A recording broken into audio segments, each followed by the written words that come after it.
She was just a poor girl mixing cement. He was a billionaire running from his past. One accident brought them together. And what happened next? No one saw it coming.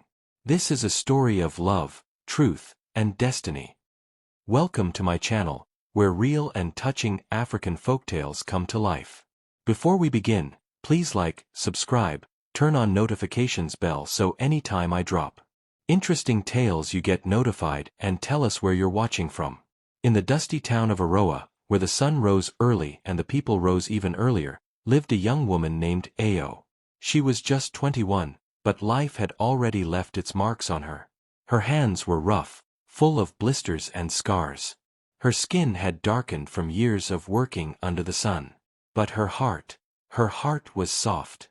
Ayo worked at the local construction site, not as an engineer, not even as a mason. She mixed cement, carried blocks, and swept floors. She wore a yellow helmet too big for her head and a pair of worn-out boots that had once belonged to her late father. Every morning, before the first rooster crowed, Ayo would fetch water, cook pap for her sick mother, and leave for work with a quiet prayer on her lips. God, let today bring hope. Her mother, Mama Ronk, had been bedridden for over a year. Stroke. No money for good hospital care. The little they had went into herbs and prayers. Ayo became both father and mother to herself. While other girls her age dreamt of weddings, lace gowns and city life, Ayo dreamed of hospital bills paid, her mother walking again, and maybe, just maybe, a life without hunger. At the construction site, the men laughed at her at first. She go soon faint, one would joke. She no strong reach, another would say. But day after day, Ayo worked harder than them all. She carried 2 blocks where others carried 1. She never complained. When the sun scorched the others into hiding, Ayo stood firm, sweat mixing with the dust on her face. They stopped laughing. Some even started respecting her. But not everyone. Foreman Lei, the site supervisor, didn't like her. "Women don't belong here," he often said, spitting into the sand. "This place is for men." One day, he tried to force her off the job. "You are weak. Useless. Go and learn to sell tomatoes." But Ayo didn't back down. She looked him in the eye and said softly, "I am not here because I'm strong. I'm here because I must survive." He didn't like it, but he left her alone after that. Life in Arowa was simple but hard. People cooked with firewood, fetched water from distant streams, and told stories by moonlight. The only road leading into the town was rough and narrow, with potholes big enough to swallow a goat. Few visitors came in. Those who did often left quickly. But one late afternoon, something strange happened. As Ayo was packing up her tools to head home, she heard a loud crash echo from the main road. Curious, she dropped her shovel and ran towards the sound. Others followed. They found a black SUV upside down in a ditch, its wheels still spinning slowly. Smoke rose from the engine.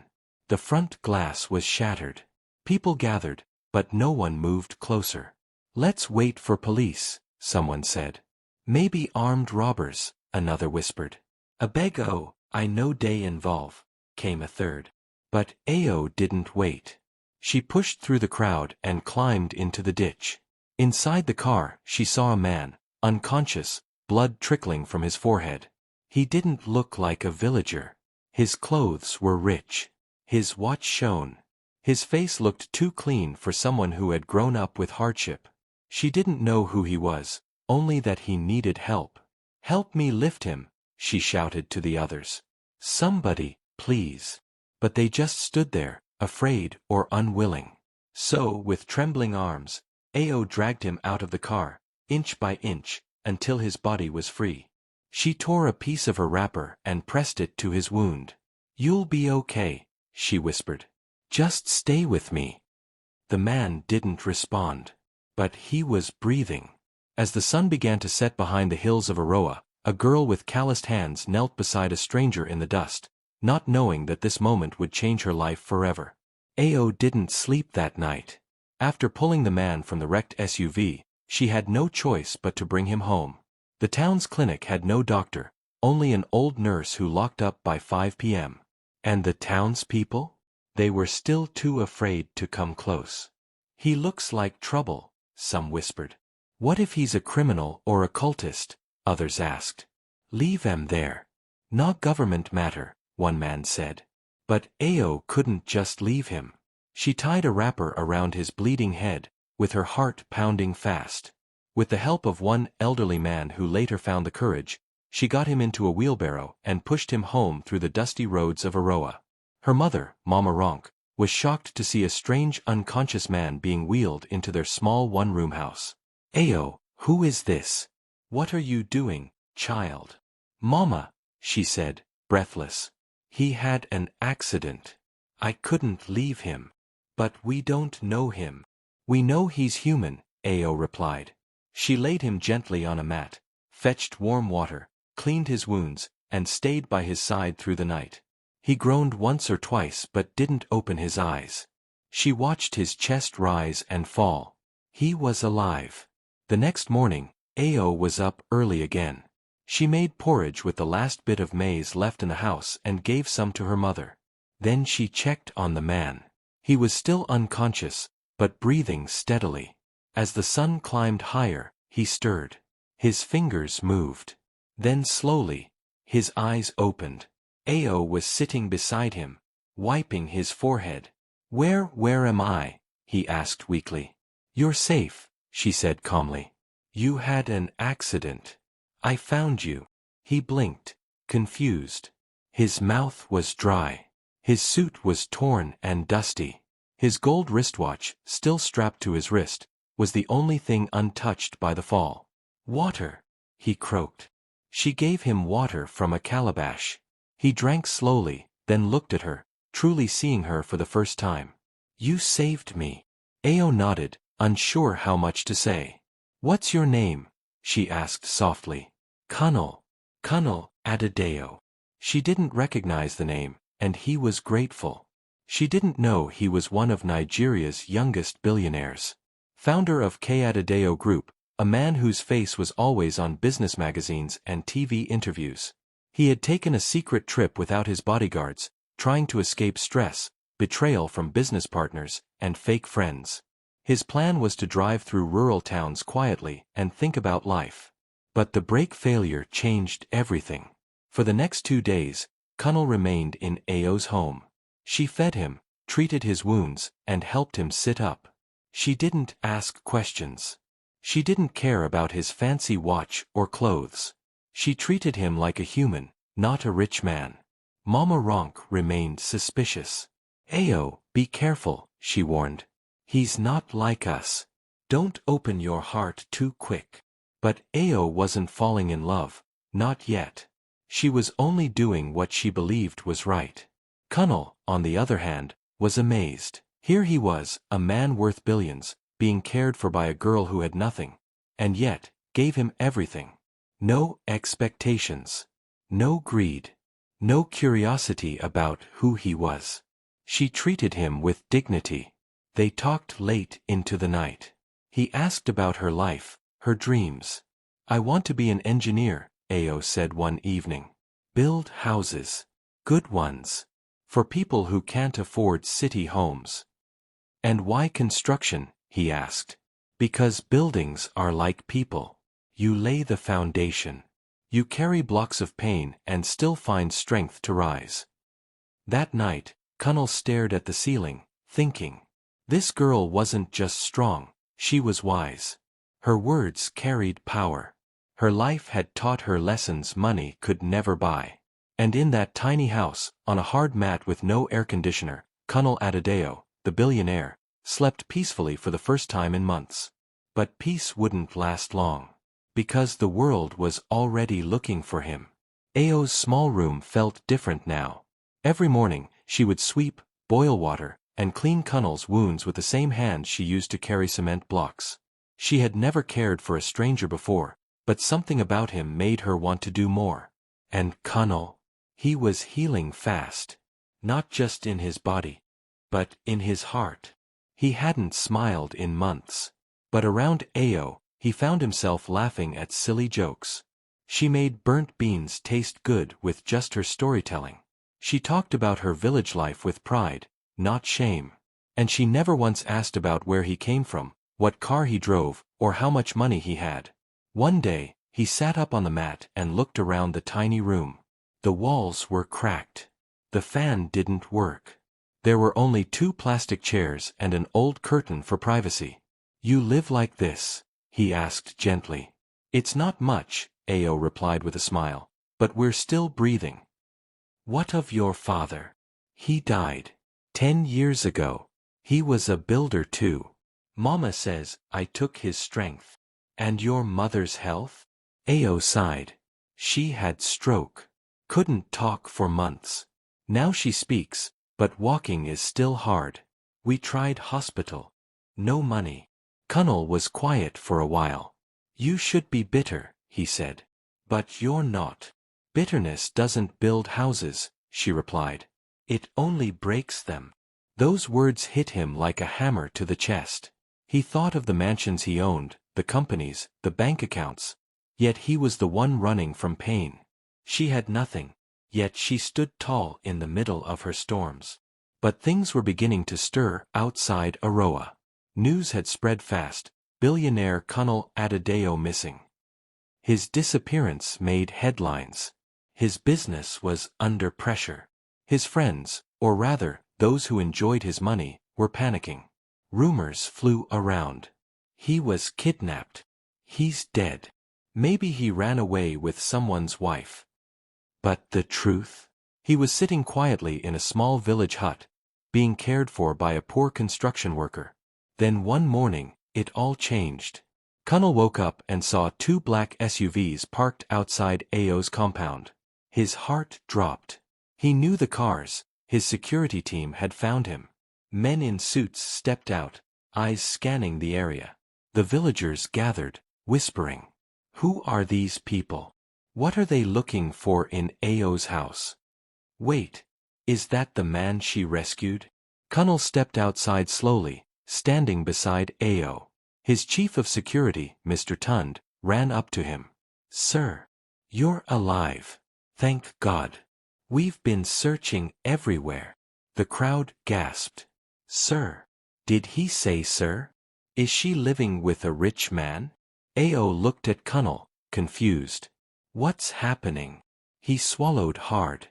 It was time to tell the truth.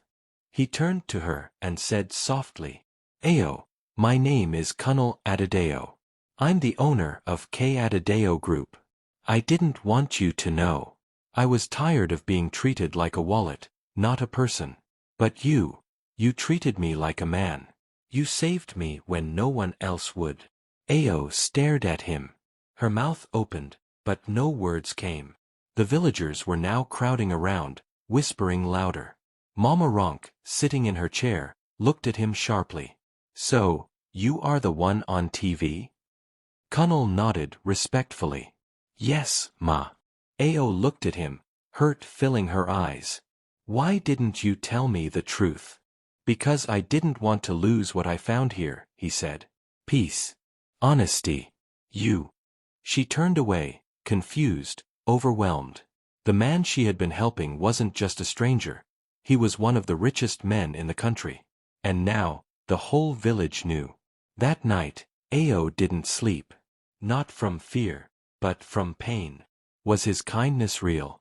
Or was it all a game? And Kunnel? He sat outside under the stars, wondering if he had just lost the one person who saw him as more than just money. The next morning, Ao didn't go to the construction site. The other workers came to check on her. Everyone in Arowa had heard the news. The man she rescued was a billionaire. Some praised her. Others mocked. "Na big madam she be now. She go forget all of us. She day form innocent, but she sabi wetin she day do." Their words burned, but Ao stayed quiet. She was not angry that Kunnel was rich. She was hurt because he didn't trust her with the truth. Inside the house, Kunnel sat with Mama Ronk. "You broke her heart," Mama Ronk said calmly. "Ao doesn't care about money. She cares about truth." "I know," Kunnel said. That's why I fell in love with her. Mama raised her eyes. Love. Yes, Ma. I've met women with soft skin and smooth tongues. But your daughter has a warrior's heart. She sees people, not pockets. Mama Ronk sighed. Then don't just tell me. Prove it to her. Later that day, Kunnal stood before the whole village. Everyone had gathered in the town square, men, women, children. All eyes were on him. He wore simple clothes. No suits. No gold. Just himself. Good people of Arowa, he began. I came here by accident, but I found something money can't buy: love, peace, and truth. He looked at Ao in the crowd. This young woman saved me. She didn't know who I was. She didn't care. She gave me food, water, and kindness. And now, I want to give something back, not just to her, but to this whole village. He turned to the village chief. I will build a new clinic in Arowa. I'll repair the broken road. And every child who wants to go to school, I will sponsor their education. Gasps filled the air. People clapped. Some shouted. Others cried. Then he walked up to Ao, slowly, in front of everyone. Ao, I lied about who I was. But I didn't lie about what I felt. You taught me how to live again. I don't want to go back to a life without you. He knelt on the red earth. Please, let me walk this life with you, not as a billionaire and a builder, but as Kunnal, the man who loves you. The entire village fell silent. Ao looked at him. Her eyes were wet. Her heart was beating fast. You broke my trust, she said softly. But you also healed parts of me I didn't know were broken. She stretched out her hand. Stand up, Kunnal. He stood. I don't want your money, she said. I want your truth. Then I give it to you, every day, he whispered. As long as I breathe. The villagers erupted in cheers. Mama Ronk clapped joyfully, tears in her eyes. That evening, drums beat in Arowa. Children danced. The elderly told stories of how a simple construction girl captured the heart of a billionaire, not by beauty, but by boldness. And while the stars lit up the sky, Ao and Kunnal sat side by side on the same mat where he had once lain bleeding. No riches, no fame, just hearts beating in rhythm. Weeks passed. But life in Arowa had changed. Where the narrow, dusty road once caused accidents and kept the village isolated, smooth tar and new streetlights now shone at night. The small, abandoned clinic now had beds, medicine, and a trained nurse, all funded by Kunnal. Children walked proudly to school in clean uniforms, holding new books in their hands. But the greatest change wasn't in the buildings. It was in the hearts of the people. They had watched something rare happen in front of their eyes. A poor village girl had not only saved a man, she had softened a billionaire's heart. Ao returned to work at the construction site, not because she had to, but because she loved it. She wanted to finish what her father started, building strong homes and strong dreams. But something was different. This time, she wasn't carrying cement alone. Kunnal often joined her. In old clothes. With no security men. Just a trowel in hand and a smile on his face. Why are you here, Oga? One of the workers joked. I thought rich men don't sweat. Kunnal laughed. Love makes you do what pride won't. The other workers laughed, nodded, and respected him even more. One evening, as the sun set behind the hills, Kunnal took Ao on a walk, to the highest point of Arowa, where the land overlooked the river. The wind was gentle. The birds were singing.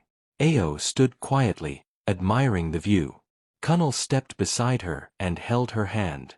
You once said buildings are like people, he said softly. You carry pain, you rise slowly, and you become something strong. She smiled, remembering. Yes, she whispered. And love is the roof. It covers everything. He reached into his pocket, pulled out a small box, and opened it. Inside was a simple gold ring, shaped like two hands holding a heart. Ao, I'm not asking you to change your life. I'm asking you to let me be part of it. Will you marry me? She looked at him. The wind brushed her face. Her heart beat like a drum. She nodded. Yes. But only if we keep building, together. He smiled. Always. The wedding was held in the village square. There were no foreign decorations, no expensive gowns, just love, music, and laughter. Mama Ronk walked again, slowly but proudly, holding her daughter's hand. The village cheered as Kunal and Ao danced in the dust, surrounded by the people who had once doubted her, now inspired by her. Years later, children would sit by moonlight and hear the tale again and again. She was just a construction worker. Until she saved a billionaire's life. But, in truth, she saved his soul. And they'd whisper with wide eyes and warm hearts. Love doesn't wear a crown. Sometimes, it wears a hard hat. Thank you for watching this powerful story. If this story touched your heart, please like and share it with friends and family. And don't forget to subscribe for more emotional African folktales.